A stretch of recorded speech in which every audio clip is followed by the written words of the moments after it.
your tax plan. Yes. Everyone gets a tax cut. Right. More and more Americans will pay nothing at all. But the Conservative Tax Foundation says it will increase the deficit by about $10 trillion over 10 years. What do they know, George? What do they know?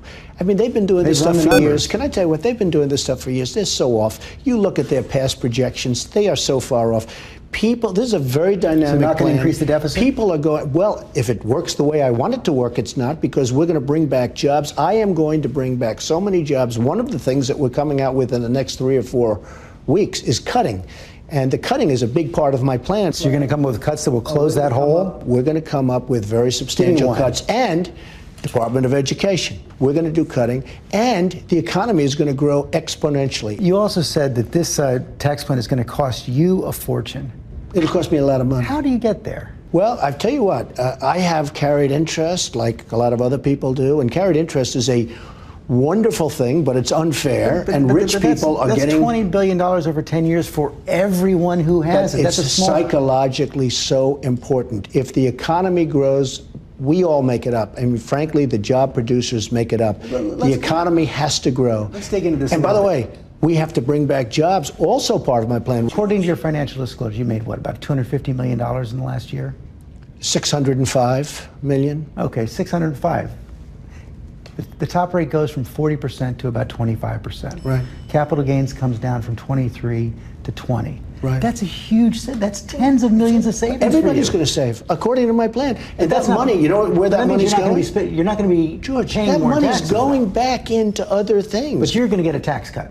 I don't know, because I have very big deductions that are, frankly, some of them are ridiculous. You're entitled to deductions, so I don't know that I am. I think that probably I'll end up paying more under this. To be honest, I don't think I'm going to. If you look at all of the kinds of deductions that people are allowed to take that you're not going to be taking anymore, including carried interest, that's just one of them, I think I probably don't do as well. But where your family would make potentially hundreds of millions of dollars eliminating the estate tax. Well, the estate tax is a different thing. The estate tax is a very, very horrible weapon that has destroyed many families, in particular farms and things where they make an income and they have a certain value and they have to go out and borrow money, and then they put mortgages on their farms. And it's 20 farms in the last year. Big businesses. George, if you have a business, and let's say it's a business that's not very liquid, and people have to go out and borrow against the business, you are having travesty. And the other thing is, it's a double taxation. The tax has already been paid. I mean, you've been hearing this argument for many years. So your family would benefit, but you're saying it's just wrong. No, I say it's a double taxation.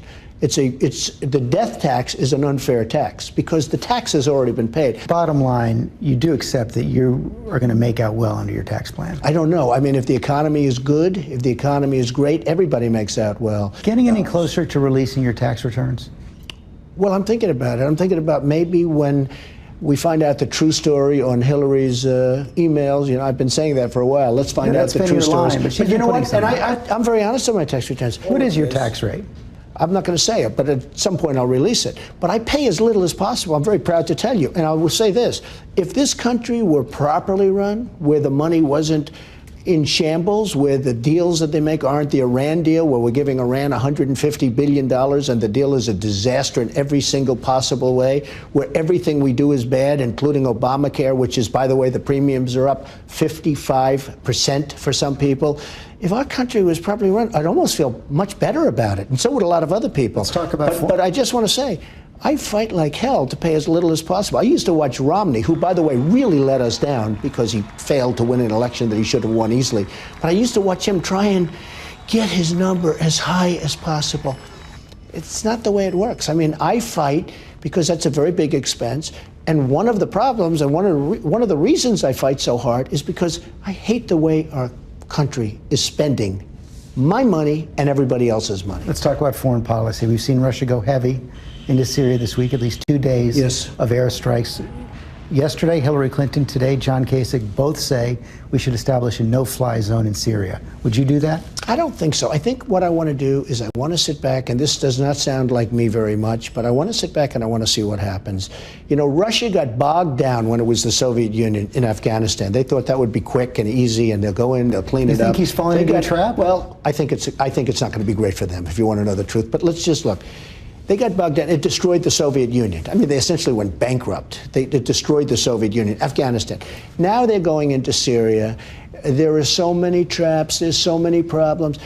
When I heard they were going in to fight ISIS, I said, great. But they're not bombing ISIS. Well, not yet. But they don't want ISIS going into Russia either. So they're not bombing them yet. And the other thing I look at is Assad.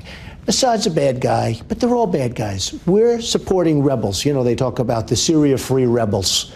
We're supporting rebels. We don't even know who they are. So better the devil you know? Well, I spoke to a general who's very, much on. He said, Mr. Trump, we have no idea who these people are. They may be worse than Assad. So we're going to spend all of this effort, all of this, but probably have to go against Iran now. I mean, and we're making Iran rich and powerful. You notice Iran now is coming in with the ground troops.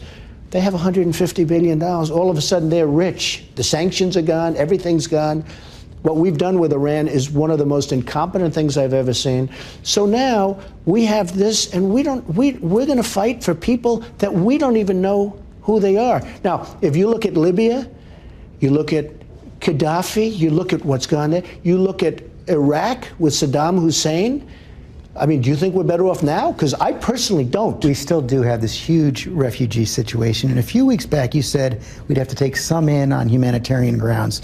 But just this week, you seemed to reverse it. You said you're putting people on notice. I want to quote you here. If I win, they're going back. So well, what changed? ABC was at my speech the other night in New Hampshire. Totally packed house, 4,000 people. It was a beautiful thing to see. And I gave a very, detailed explanation. And I'm going to give it to you right now. When I heard that, I saw the migration. And the migration was strange to me because it seems like so many men. There aren't that many women. There aren't that many children. It looked like mostly men, and they look like strong men. These look like physically strong people. And I'm saying, where are all the women? Where are all the children? Okay, and a lot of people, by the way, excuse me, a lot of people have said the same thing. But when I heard we were going to take in 3,000, which was the first number, as you know, then I heard we were going to take in 10,000. I sort of said, well, okay. Now I hear we want to take in 200,000. We don't know where they're coming from. We don't know who they are. They could be ISIS. It could be the great Trojan horse. I mean, this could be one of the great Trojan horses ever since the original. We don't know where these people, they have no documentation. They have no paperwork. There's no way they can prove where they're coming from. And I'm saying we're going to take in 200,000 people that we have no idea where they come from.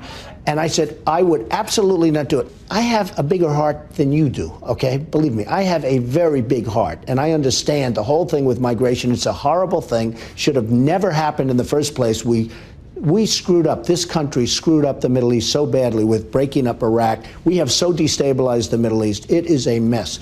So I said, there's no way they come in. If they do come in, if I win for president, they're going out. And I tell them up front, if I win, now, I may not win.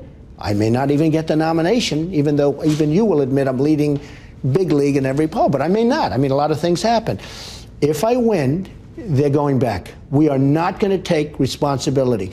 Now, are they ISIS? Probably not, but nobody knows. Even and the kids. Many of them, look, they shouldn't take them in. Europe should take some problems. You have the Gulf states. You have Saudi Arabia, you have Bahrain, you have Qatar, you have some of the richest countries. They're not taking any, and they're right there. So we're supposed to take 200,000 people that we have no idea who they are? Just two final questions. Your wife, Melania. A lot of the country saw her for the first time this week.